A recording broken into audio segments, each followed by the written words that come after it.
We move now to the fourth item, which is from Deputy Martin Kenny, who wishes to discuss service for those with type 1 diabetes in Sligo General Hospital.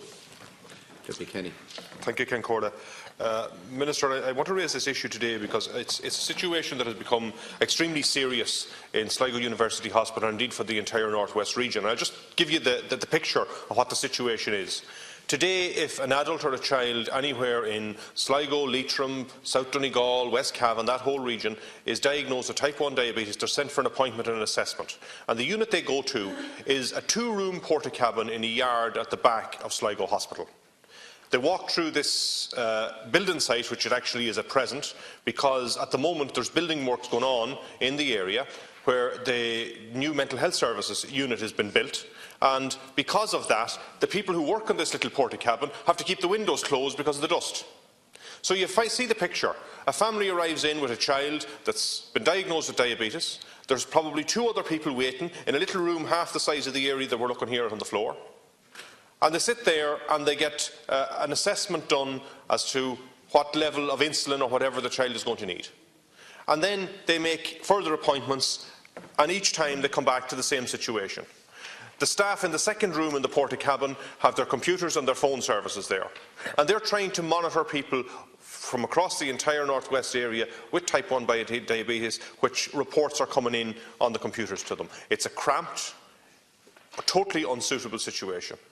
The HSE has got an application in for funding to build a new unit, I think for the past 4 to 5 years now, and still nothing has happened.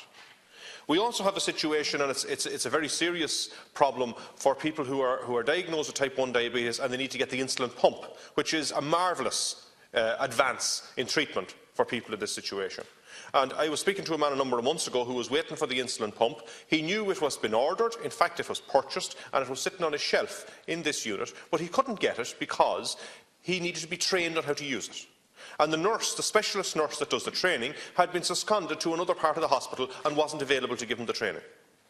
And I have another young woman who was on to me in the last couple of weeks who has the same situation, an 18-year-old who's in college at present, who wants to get the insulin pump, and she has been told a similar situation, that there's nobody available to train her on how to use this simple enough piece of equipment.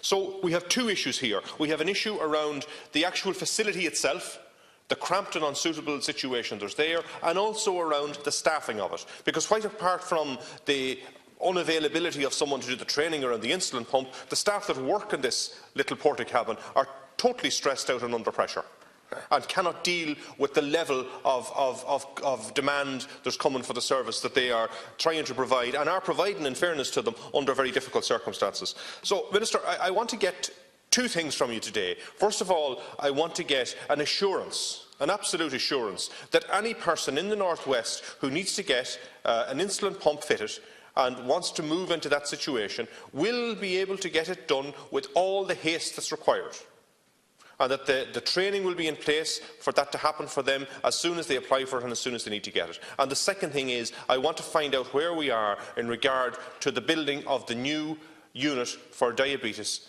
at Sligo University Hospital. Thank you. Deputy Kenny. Minister, the floor is yours. Thanks, Chair. On behalf of Minister Harris, I would like to thank Deputy Kenny for raising this matter. As you know, diabetes is one of the most challenging health problems in the 21st century. Just like the rest of the world, Ireland experiences a sustained increase in the number of people with diabetes. Currently, there are over 200,000 people with diabetes in Ireland. People with type 1 diabetes make up to 10% of all the diabetes. If not well managed, diabetes can lead to debilitating complex, including visual impairment and blindness, lower limb amputation, kidney failure and heart disease. As a result of the increased prevalence of diabetes, it poses a major challenge to our health service, with increasing costs driven primarily by hospitalisation and treatment associated with complications. This is also endeavoured to increase of demand for diabetes care in our acute hospitals and community healthcare organisations, including your own. Diabetes service team at Sligo University Hospital is led by consultant endocrinologist and serves the population of Sligo, Leitrim, Donegal, North West Common and Cavan West Cavan. The adults diabetes service also includes installation pump service. Referrals are also received from Letterkenny University Hospital in this regard. In addition, there is a pregnancy diabetes service, an inpatient ward-based consultancy service, as well as an inpatient and outpatient podiatry service.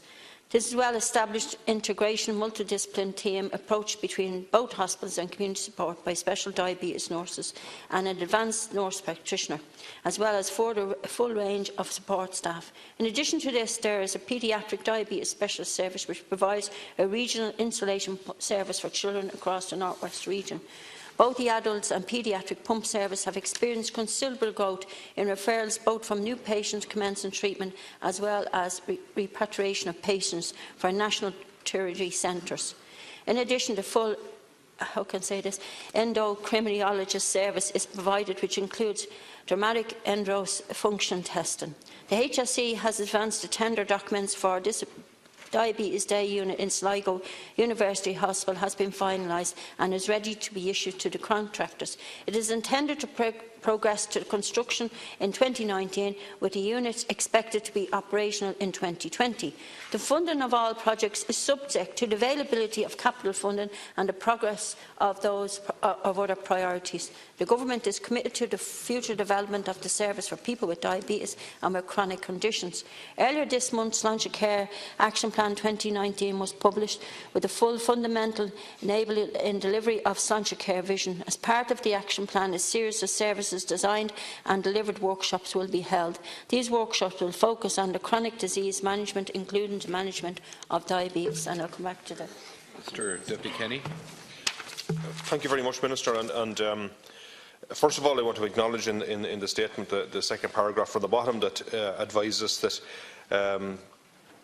that Sligo University have the diabetic day service at Sligo University has been finalised and will be ready to issue to contractors, and that is due to proceed for construction in 2019. That's very welcome news. However, in the next sentence it says all projects are subject to the availability of capital funds and the progress of other priorities. And you know, there's always the little fear there, and particularly in the context of the National Children's Hospital and what's happened around that. But we're not going to go down that road. But at the same time, you know, this is something which is a low enough cost for the huge benefit that it can create for people in these circumstances. And I welcome that it would go ahead and go ahead with all due haste as quickly as possible. However, the other issue that I raised, which is central to this, which is something that people are actually suffering from right now, is that they are unable to get the insulin pump because of the absence of any proper person there to train them how to do it. That the specialist nurse, as I said, has been seconded to other parts of the hospital. And that is a serious, serious problem. One lady I spoke to told me of a situation where she was there along with her child, and another child in the hospital had been diagnosed with diabetes and arrived over in their pyjamas to get assessment done to this unit, but walking practically across what was a building site. There's no toilet facilities in the place. And then at the end of the assessment, there was another man there who was in to inquire what was happening. He was waiting for the insulin pump for several months and hadn't got it. You know, so this is a real issue that needs to be dealt with. And I think, while I welcome the proposal that there is going to be capital funds in place to build this, you know, I absolutely needs to happen as quickly as possible. But there's also the issue of staffing and of ensuring that the adequate staffing is in place. You mentioned in your reply that the multidisciplinary team is in place. To my knowledge, the multidisciplinary team is not complete. There's holes in that service that need to be filled up, and I think that needs to be done as quickly as possible. Minister, please. Thanks, Chair. And again, just to thank the Deputy, and I've noted all his concerns, and I recognise the fact that it does say that there is intention to proceed with the construction in 2019 and is expected to be operational in 2020. And I do recognise underneath there's another line that says subject to availability of capital funding. But like all other projects on a daily basis and on a monthly basis, all other projects across the country are in the same position as well. It is down to funding, and let's be honest about it. I suppose I'm not too sure about the multidisciplinary team, and you said it's not really complete, so I'll have to go back to the Minister on that. And regarding the training for the pumps, how difficult can it be to train somebody to use a diabetic pump? I know somebody who uses one daily, and I am committed to going back to Minister Harris and asking him, could a comprehensive answer come back to you on that? Can he contact him and find out exactly why is the training not happening when the pumps are already there and waiting to be taken on by people? And we all know that diabetic pump can mean so much to people's everyday lives, and I know somebody in a position who uses one on a daily basis. So, Ciara, I'm sorry I don't have more information to fill in for the Deputy. Thank you, Minister. As always, I will refer it back to Minister Harris. Your help is appreciated. And I will do my best to hammer home the concerns that have been raised here. Thank you very much. You're very welcome. That concludes today's topical issues.